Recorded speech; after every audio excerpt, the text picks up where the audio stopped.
Hi, everybody. Welcome to Fiction in Real Life.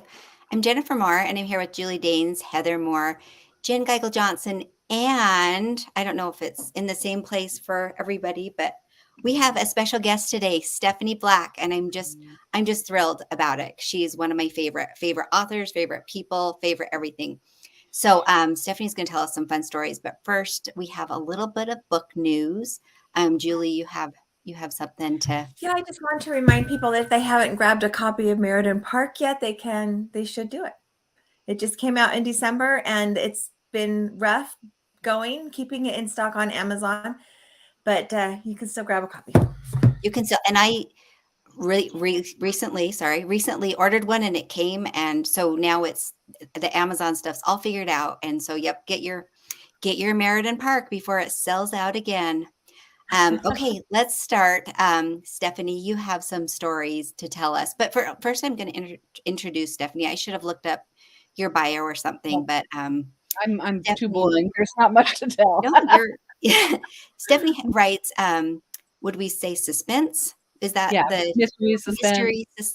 mystery suspense for Covenant? And her books are well loved and you've been writing for them for a long time. I mean, before I was published, I would Been read your quite a book. while. Yeah, I think my first one came out in 2005.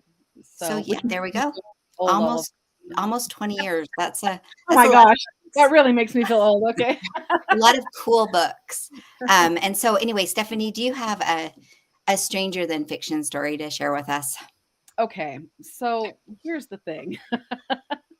I sort of live my life as a cautionary tale for others. Um, so one day, there I was. I play the violin in a community symphony. And what they do for us is for each concert that we do, they will give us a voucher for one ticket. This is a volunteer organization. I'm not getting paid for it, but they will give us a voucher to the concert so we can, bring a spouse or a friend or whatever.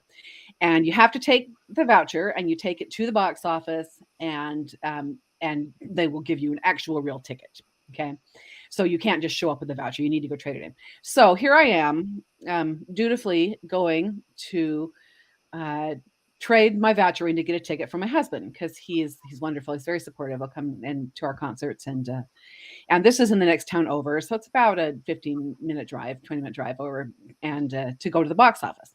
So I get ready and I go and I get in the car and I drive there and I get out. I parked in the parking garage and I get out and I look down and I am wearing two completely different shoes. See, this is the picture I snapped. They're standing there in the parking garage. I'm literally okay, you guys, you know how you hear about people sometimes, oh, I accidentally wore one blue shoe and one red shoe, but they're the same stuff. How on earth did I put on one sandal and then one slip on whatever those kind of shoes are called and not notice it all the way driving to go do this? And I mean, it was, you know, you know how sometimes your brain just amazes you, but not in a good way. And so, of course, what can I do in such a situation except take a picture because it's like that meme that you see around on social media sometimes. That I'm not uh, praying for everything to go well anymore. I'm just praying when things go badly, please make it funny. And so it's that kind of thing. I'm like, well, at least this will be a good Facebook post that I literally left the house wearing these two shoes. And of course, I'm not going to turn around and go home now and change. I just drove for 15 minutes to get this ticket. So darn it, I just walked over to the box office. Oh, I love it. One sandal and my one shoe. You can kind of hope that maybe people will think you had some sort of, I don't know, foot surgery or something and needed your toes to breathe on the one foot. But so I went over and I got my ticket. Unfortunately, no one ever noticed or commented. And, so I went on my way, sadder, but probably not wiser. That actually was very funny. But the thing is when I was trying to find this picture to put on the podcast today, I'm looking through old Facebook posts and I'm like, this is not a one-off, you guys. There was another one that was like, I left the house wearing two totally different shoes. I didn't do the sandal and shoe thing, but I'm like, good heavens. Okay. And I'm like, clothing impaired or something. When I remember getting on an airplane once and the nice gentleman behind me being like, "Your sweater's on inside out." And, and just the other week, I was speaking in a church meeting, not my own congregation. My assignment was to go to a different one and speak. And I get up there and I just arrived, and then a friend comes up and she's like, "Your jacket's on inside out." So as I get up and speak, I'm like, I shouldn't be allowed out of the house, you guys. So you do the switch thing. So this is the story of my life. Kind of that you think that I would learn, but the fact is apparently I don't. And I don't consider myself super oblivious, but apparently there's a bit of a blind spot going on there. So I present this to you for your fiction IRL. Are you or are you not going to inflict this on a character? And actually, the question I have too for you to debate is, could you inflict this on a character without having the character be like the comic relief in your book, or the funny sidekick, or the goofy? Could it work just as part of a character without them coming across as me? Is this main character material, is what you're Yes, this saying? is main character material. Romantic heroine material. For me, I say absolutely, I would book it. It cracks me up. What a cute character traits.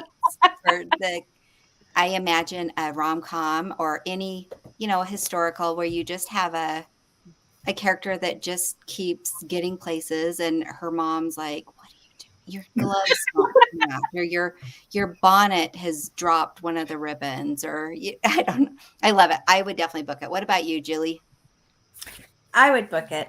I think it's definitely main character material, especially at that moment when so much is happening in the main character's life, because I feel like it's sort of a sign of your mind being preoccupied with other stuff, whether it's imaginary characters you're writing about or troubles you're going through. I feel like it's a sign of your mind being preoccupied, that you don't have time to focus on the shoes. I mean, I don't know how you did a sandal and a loafer. That is a little weird. You guys. I think It's a new level of oblivion. What do you think, Heather?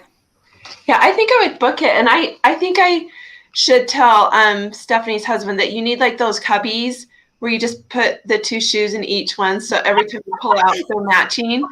Or I even thought writing a character where, maybe just like you said, does it have to be a rom-com? Maybe it's a sinister, maybe it's a villain, and maybe he gets caught, or someone gets caught because they're wearing two different shoes, and so it's like a trademark. The footprints in the snow, they're two different shoes. Yeah, or something like, or even like the villain or whoever decides to buy all the same shoes, so it never happens again. Oh, I love the villain idea. What do you think, Jen? That would be a fun twist. I agree. Yeah, I would totally book it. And I was thinking along the lines of Heather a little bit, where it wouldn't even be funny. Like, it doesn't have to, and I wasn't necessarily going villain route, but like, what if it just was a side part of this character, and we didn't it wasn't positive or negative. It was just something that happened. And then it could be kind of like in passing. And then the reader would just totally pick up on this and be like, what?